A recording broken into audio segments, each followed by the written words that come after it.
Seja muito bem-vindo ao canal Facilite Sua Vida. Antes de iniciar seu audiolivro, deixe seu like para ajudar a alcançar mais pessoas. Se inscreva no canal.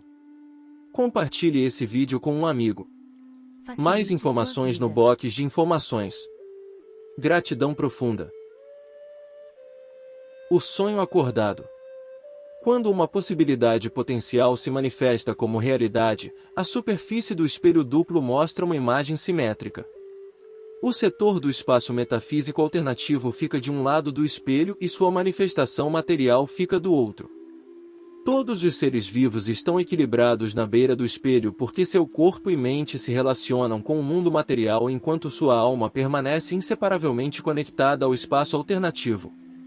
Todos nós viemos para esta vida do espaço alternativo e todos retornaremos ao espaço alternativo como se fosse as alas de um palco para uma troca de figurino para reaparecer na superfície do espelho com uma nova roupagem. Neste teatro de máscaras, os atores voltam a um ciclo interminável de papéis. Tendo desempenhado um papel, o ator corre para os bastidores por 1 minuto, coloca uma máscara diferente e mais uma vez volta a entrar no jogo, esquecendo completamente tudo o que aconteceu antes de sua última aparição no palco. O ator está tão imerso na imagem do personagem que está interpretando que perde toda a noção de quem é como indivíduo. Às vezes a lã cai dos olhos do ator e de repente eles percebem que esta não é sua primeira vida aqui no palco. Ian Stevenson, professor americano de psiquiatria, reuniu mais de 2.500 casos registrados de vidas passadas lembradas, em que a maioria dos entrevistados eram crianças. Sem o meio da hipnose, as crianças davam relatos de suas vidas no passado distante e em outros países. Em seus livros, Ian Stevenson cita fatos extremamente interessantes. Havia uma história particularmente característica de 2 irmãos gêmeos que falavam um com o outro em uma língua ininteligível. No começo todos pensavam que eram apenas sons infantis até que quando eles tinham 3 anos seus pais finalmente perceberam que algo não estava certo. Os irmãos foram mostrados a linguistas que ficaram surpresos ao descobrir que as crianças estavam falando umas com as outras em aramaico antigo, uma língua amplamente falada no tempo de Cristo, mas que hoje não é mais falada. Outro exemplo é o de uma menina iugoslava que ficou doente e ficou inconsciente por um período de tempo. Quando voltou, já não conseguia reconhecer as pessoas ao seu redor e falava em uma língua estrangeira. Especialistas estabeleceram que a língua que ela falava era um dialeto bengali. A criança pediu para ser levada para a Índia. Quando a menina foi levada para a cidade que ela havia nomeado, ela reconheceu sua casa. No entanto, descobriu-se que os pais e a garotinha haviam falecido há muito tempo. Existem inúmeras histórias sobre crianças semelhantes a essas, mas a mesma coisa também acontece com os adultos. Uma mulher de 27 anos, viajando com o marido pela Alemanha, surpreendeu-se ao descobrir que reconhecia os lugares que visitavam, embora estivesse lá pela primeira vez. Ela até viu sua própria casa e conseguiu lembrar os nomes de seus pais e irmãos. No pub local, a mulher reconheceu um velho que conhecia sua família e lhe contou sobre o trágico acidente em que um cavalo chutou um de seus cascos e matou a filhinha da família. A mulher expandiu sua história nos mínimos detalhes. Em seu livro Do You Only Live Once, Andy J. Donimersky descreve os experimentos de um psiquiatra inglês, Arnold Blacksman, que usou a hipnose para ajudar os pacientes a retornar a vidas passadas. Um de seus pacientes contou em detalhes 6 encarnações passadas. No primeiro ela era esposa do tutor de um vereador romano na Inglaterra, depois esposa de um usurário judeu, depois uma serva na casa de um comerciante em Paris. Ela também era uma dama na corte do infante espanhol em Castela, uma costureira de Londres e uma freira que morava em um dos estados da América. E todas essas vidas foram vividas ao longo de 2 milênios. Os historiadores verificaram cuidadosamente as datas e eventos que ela descreveu e confirmaram tudo. Se você considerar todos esses fatos, dificilmente poderá haver qualquer dúvida sobre a existência da reencarnação. Há apenas uma coisa que me deixa indeciso. Por que os casos de vidas passadas lembradas são tão raros e ocorrem em um número tão pequeno de pessoas? As pessoas se lembram principalmente de vidas passadas na primeira infância, mas com o tempo elas são apagadas da memória. Para ser mais específico, não é que as memórias sejam apagadas, mas que a consciência seja bloqueada. Todos podem se lembrar de suas encarnações passadas se acordarem do devaneio da vida. Sabemos que até os 4 anos de idade uma criança é incapaz de distinguir um sonho da realidade. Pode ser que as crianças também possam se lembrar de suas vidas passadas, mas a visão de mundo racional é fortemente imposta a elas antes que elas se conscientizem disso. Além disso, muito poucas pessoas têm memórias antes dos 4 anos de idade. Por que isso você acha? É porque a criança é irracional, ainda não autoconsciente? Não. Esta é uma grande ilusão comum, pois, na realidade, a consciência nas crianças é muito maior do que nos adultos. São os adultos que ficam imersos no devaneio subconsciente, como resultado, são incapazes de recordar suas vidas passadas ou sua primeira infância. Vejamos como isso acontece.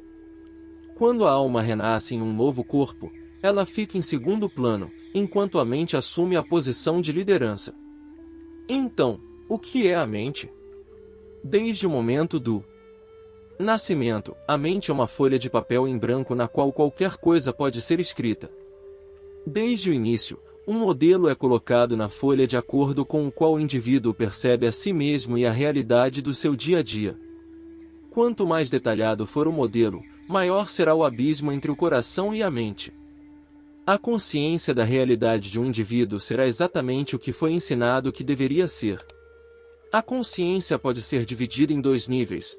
O primeiro é a atenção e o segundo é a percepção. No período inicial após o nascimento, a percepção não foi obscurecida por nada externo, portanto, a capacidade de intuição e clarividência da criança está amplamente aberta. Em outras palavras, a criança tem acesso direto às informações do espaço alternativo e percebe o mundo tal como ele é. No entanto, os adultos sonhadores pegam o recém-nascido na mão e imediatamente o espremem na estreita estrutura onírica que consideram uma existência consciente. Isso é alcançado limitando a liberdade da criança e mantendo sua atenção em certas coisas. A criança é forçada a concentrar sua atenção sobre os atributos da realidade. Olha aqui. Escute-me. Não faça isso. Fazem isto. Uma vez que o período de atenção é capturado, a perspectiva da criança é nitidamente reduzida, a consciência é perdida e o indivíduo afunda em uma condição que pouco difere do sonho inconsciente. Na realidade, quando sua atenção está focada em uma faixa estreita de objetos, você caminha como se seu olhar estivesse colado em seus sapatos, e assim, naturalmente, você não olha ao seu redor. O modelo de visão de mundo, por sua vez, coloca você no leito de Procusto de falsos estereótipos que definem como tudo deveria ser. No sonho subconsciente, a programação da atenção e da percepção atinge seu nível máximo. O sonhador aceita a situação pelo que suspeita que eles são impotentes para afetar o curso dos acontecimentos. Como resultado, o sonhador encontra-se totalmente nas mãos das circunstâncias. O sonho acontece com eles. E não há nada que possam fazer a respeito. O roteiro se desenvolve espontaneamente de acordo com os medos e expectativas de cada um, que continuam com seus pensamentos em um fluxo incontrolável. No sonho lúcido, o sonhador tem um nível mais alto de consciência e pode afetar o curso dos eventos com sua força de vontade. Assim que o indivíduo compreende a ideia de que tudo não passa de um sonho, desenvolve capacidades incríveis. No sonho consciente não há nada que não possa ser realizado. O sonhador pode dirigir eventos e fazer coisas inconcebíveis, como voar e tudo, porque sua atenção e percepção são liberadas. É como se o indivíduo levantasse a cabeça, olhasse ao redor e tomasse consciência de sua posição. Ao acordar, por mais estranho que pareça, o nível de consciência cai novamente. Na maioria dos casos, os pensamentos de uma pessoa voam espontaneamente pulando de um tema para outro. As coisas que nos preocupam ou nos irritam são geralmente as coisas que controlam nossa consciência, nos corroendo em um grau ou outro. Pode ser difícil controlar o fluxo de pensamentos como esses. Nossas piores expectativas e reações instintivas e negativas moldam a realidade de uma pessoa, independentemente de sua vontade. Percepção e atenção são mantidas por problemas, pensamentos opressivos e circunstâncias. Como resultado, uma pessoa fica absorta em seus cuidados como em um devaneio. É assim que nos tornamos adultos. Uma pessoa madura considera uma criança irracional na medida em que não se encaixa no sonho. Naturalmente, a criança tem que aprender a sobreviver em novas condições. Mas inevitavelmente surge o paradoxo: quanto mais eficientemente a criança assimila as regras de comportamento dentro dos estreitos limites do material mundo, quanto menor o seu nível de consciência cai, o que leva a uma perda da capacidade de influenciar o curso dos eventos e perceber o lado metafísico da realidade. Os adultos tornam-se prisioneiros de seus próprios jogos e, consequentemente, das circunstâncias, a partir do momento em que começam a levá-los a sério, permitindo que sua mente fique absorta. A criança, no entanto, é o único mestre de seu jogo. Eles têm um nível mais alto de consciência porque a cada momento eles sabem que tudo é apenas um jogo. Da mesma forma, a criança mantém importância em um nível baixo porque entende que é apenas um jogo. A criança age desapaixonadamente ao mesmo tempo em que observa como um espectador. Porque, novamente, ela está ciente de que tudo não passa de um jogo. No entanto, não há mais jogos para adultos, pois a vida é um assunto muito sério. Por um lado, isso é verdade. Por outro lado, essa atitude transforma a existência humana em um sonho inconsciente acordado. É claro que a pessoa adulta está ciente do fato de que a qualquer momento ela está acordada e não dormindo. No entanto, isso realmente muda alguma coisa, pois os desejos não são realizados, os sonhos não se tornam realidade e nossas piores expectativas são confirmadas como se fossem nos irritar. A vida se desenrola aleatoriamente e não da maneira que queremos. Acontece que o indivíduo é senhor de sua realidade no sonho lúcido e ainda assim é impotente na vigília. É tudo relativo. A capacidade de controlar seus sonhos vem de estar consciente de si mesmo dentro de um sonho em relação à realidade física. Nesse nível de consciência, o indivíduo tem o apoio e o ponto de referência da realidade para o qual pode retornar depois de acordar. A realidade, por sua vez, é como um sonho acordado inconsciente em que a vida simplesmente acontece. O indivíduo não se lembra de suas vidas passadas, não tem um ponto de referência em relação ao qual possa avançar para o próximo nível de consciência. No sonho lúcido você se lembra de quem você realmente é. Você é a pessoa que vê o sonho. Você entende que no momento em que acordar os sonhos desaparecerão, mas que você também pode permanecer no sonho e direcioná-lo com o poder de sua intenção. Até que você se conscientize de que está tendo um sonho e lembre-se de seu ponto de referência, você está completamente sob o poder do sonho. Você é dependente das circunstâncias e fechado na caixa do condicionamento. A realidade difere de um sonho porque você sempre retorna a ela. A fim de determinar se é um sonho ou realidade, você tem que determinar o seu ponto de referência porque tanto o sonho quanto a realidade são relativos. Os sonhos não são reais em relação à realidade. Em relação ao que, então, a própria realidade é irreal? Onde está o ponto de referência para a realidade? Quando uma pessoa morre, ela retorna a esse ponto de referência inicial. Mas toda vez que eles renascem, eles esquecem seu ponto de partida e ficam absortos no novo sonho, a próxima vida. Se você pudesse se lembrar de quem você realmente é, ficaria consciente do fato de que é capaz de dirigir esse sonho, o sonho que é a vida.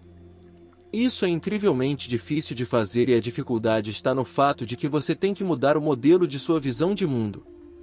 É como uma espécie de estêncil que foi carimbado em sua mente, tornando impossível corrigir ou apagar. Tudo o que você pode fazer é criar um adicional e isso requer afastar sua mente do primeiro. A mente pode ser arrancada de seu modelo anterior quando está em um estado alterado de consciência que ocorre durante o sono ou o impacto de agentes psicotrópicos. Em um estado normal de consciência, o coração e a mente estão sintonizados de forma síncrona com um setor realizado do espaço alternativo. A mente observa a realidade material como se estivesse olhando por uma janela. Em um estado de intoxicação alcoólica ou relacionada a drogas, a mente libera seu controle, perturbando a sincronicidade e permitindo que a alma se desvie para uma área não realizada do espaço alternativo. Como resultado, uma pessoa está fisicamente presente no mundo real, mas o percebe de maneira bastante diferente, dependendo do grau em que há desvio da sincronicidade anterior. Simplificando, uma pessoa sob a influência de álcool descobrirá que sua antiga casa ou rua familiar tem uma aparência estranha, como nos sonhos. Isso ocorre porque a mente da pessoa observa a imagem de setores próximos, mas não realizados, do espaço alternativo onde o cenário é um pouco diferente. O conteúdo desses setores pode ser qualquer coisa. Por exemplo, uma pessoa simplesmente não consegue encontrar a porta porque não consegue encontrá-la onde estava antes. O lugar pode parecer uma bagunça total, como se estivesse sendo totalmente redecorado, tornando-o quase irreconhecível. As pessoas que você conhece também podem parecer totalmente diferentes. Facilite sua vida. Na realidade nada mudou, é apenas que a pessoa vê um cenário irreal porque está observando de uma área diferente do espaço alternativo. Nos sonhos não lúcidos a mente relaxa ainda mais seu controle e é por isso que a alma voa para setores muito distantes onde o roteiro e o cenário estão bastante inimaginável. Nesses setores, tudo é possível, começando com a nuvem 9 no céu e terminando no tipo de inferno que faria demônios e caldeirões um dia em um spa. O sonhador pode acabar em um mundo tecnológico cheio de enormes máquinas barulhentas ou pode se encontrar em um mundo que lembra um matadouro com nada além de sujeira e pilhas de carne crua. Você pode acabar perdido em uma cidade desconhecida, onde tudo o que você pode fazer é andar desesperadamente pelas ruas sem ter ideia de como chegou lá e para onde ir. As pessoas nessas áreas podem ser feias e estranhas e os animais selvagens e raivosos. Quando você acorda de um sonho como esse, você experimenta uma enorme sensação de alívio. Graças a Deus foi apenas um sonho. E sim, era um sonho, mas não uma ilusão no sentido normal da palavra, uma realidade metafísica não realizada. O mais assustador disso é que o sonhador vê todos esses personagens virtuais e pode fazer o que quiser com eles de acordo com seus medos e expectativas. Deus nos proteja de acabarmos em tal realidade física. Quando os cosmonautas estão em órbita, eles aparentemente veem sonhos bastante sobrenaturais. Por exemplo, em seus diários publicados, Gennady Strekalov escreve: "Tenho sonhos estranhos. Às vezes fico maravilhado e não tenho motivação ou vontade de me comunicar." Claramente o cérebro, como um computador altamente complexo, funciona mal por exaustão ou recebe informações externas do campo de informações planetárias onde tudo é escrito e registrado para a eternidade. Depois de experimentar sonhos como este que nunca poderiam ter se originado da consciência humana comum, o postulado do Transurfing sobre a existência do espaço alternativo não teria surpreendido em nada este cosmonauta. Um modelo de percepção humana está bem descrito nos livros de Carlos Castaneda e Theo Mares. Seu modelo reflete as ideias dos toltecas, os últimos povos originários da Atlântida. De acordo com seus ensinamentos, o ser humano é cercado por um casulo brilhante de energia composto por numerosos fios. Em algum lugar na área das omoplatas, os fios se unem em um único foco chamado ponto de aglutinação. A posição do ponto de aglutinação determina a natureza de sua percepção. Se você combinar o modelo tolteca com o conceito de Transurfing, pode-se dizer que quando os pontos de aglutinação estão em sua posição habitual, uma pessoa percebe a realidade física em sua forma usual. Nesta posição física, realidade coincide com o setor correspondente do espaço alternativo. Se o ponto se deslocar para um lado, a sincronicidade é perturbada e uma pessoa é capaz de perceber a área não realizada do campo. Na maioria das pessoas, a posição dos pontos é firmemente fixada. No entanto, quando por vários motivos o foco é perturbado e os pontos começam a vagar, a pessoa desenvolve habilidades de clarividência. Naturalmente, Nossos sonhos são determinados por mudanças nos pontos de aglutinação. É importante que o foco de nossa percepção não apenas mude para um lado, mas também retorne à sua posição anterior. Caso contrário, se ficar preso em uma posição não natural, a mente sofrerá mudanças que são comumente chamadas de insanidade. As pessoas que são capazes de mudar intencionalmente seu ponto de aglutinação podem moldar a realidade e são sonhadoras lúcidas. Essa habilidade aparece por si mesma se você retornar ao ponto de referência relativo à realidade, ou seja, se você estiver consciente de como você realmente é. Esta não é uma tarefa fácil. Você pode contar as pessoas que foram conhecidas por alcançar a iluminação nos dedos de uma mão. Alcançar a iluminação é como estar em uma cidade estranha vagando desesperadamente por ruas estreitas e sinuosas e então subir alto no céu, onde de repente você tem uma visão panorâmica de tudo abaixo de você.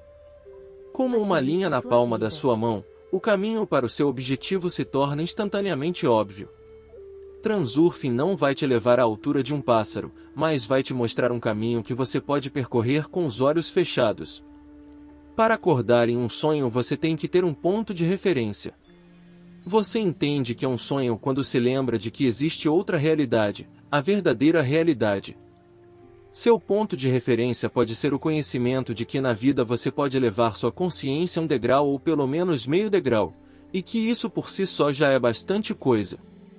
Imagine que você está andando por uma rua, conversando com alguém ou fazendo suas tarefas do dia a dia. Acordar. Olhe ao redor e com uma mente sóbria observe o que está acontecendo. Você é capaz de colocar seu mundo na direção certa com o poder da intenção. O resultado não será como um sonho em que o enredo muda fluidamente submetendo-se ao menor movimento de sua vontade. A realização material é inerte como o alcatrão, mas ainda assim pode ser manipulada através dos princípios do transurfing. A primeira coisa que você tem que fazer é acordar. Esteja ciente de que a realidade é como um sonho. Somente em sonhos lúcidos você pode controlar totalmente a situação. Quando você está sonhando acordado, não está no controle da situação, está lutando com pêndulos. Desça ao auditório e observe. Comporte-se desapaixonadamente, alube-se e permaneça o observador. Para manter seu nível de consciência, é essencial manter um controle consistente do fluxo de seus pensamentos. Quando isso se torna um hábito, é automático e não requer esforço. Pois uma vez que você acordou em seu sonho, você não precisa mais fazer nenhum esforço para manter a consciência de que tudo é um sonho. Você pode aprender a controlar o fluxo de seus pensamentos da mesma maneira. No início, porém, você precisa se chamar sistematicamente para acordar antes que isso se torne um hábito. Quando, acordado, você se lembra de que deveria estar agindo desapaixonadamente, você se torna consciente, ou seja, você desce do palco para o auditório ou permanece no palco como um espectador participante. Este é o meio degrau da consciência que é suficiente para realizar os outros princípios do transurfing, sendo os mais importantes: reduzir seu nível de importância, acompanhar o fluxo de alternativas e a coordenação. Esses princípios permitem que você se mova com confiança pelo labirinto da vida, evitando todos os tipos de problemas, mesmo com os olhos fechados.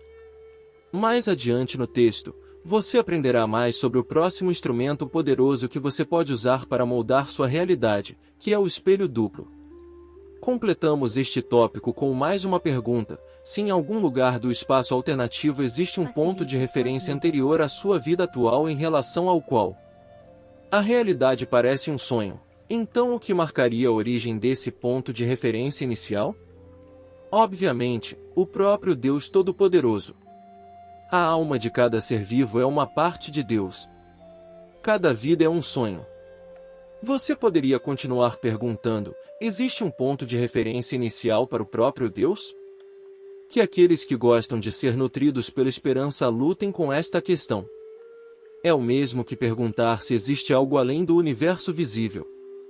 Nunca poderemos saber, assim como as borboletas que coletam néctar na África não podem saber que existe um lugar como a América e que as flores também crescem lá. Nosso mundo não é maravilhoso o suficiente?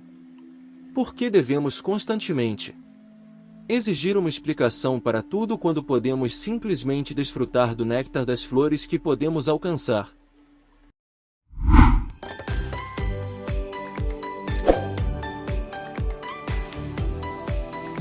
Facilite sua vida.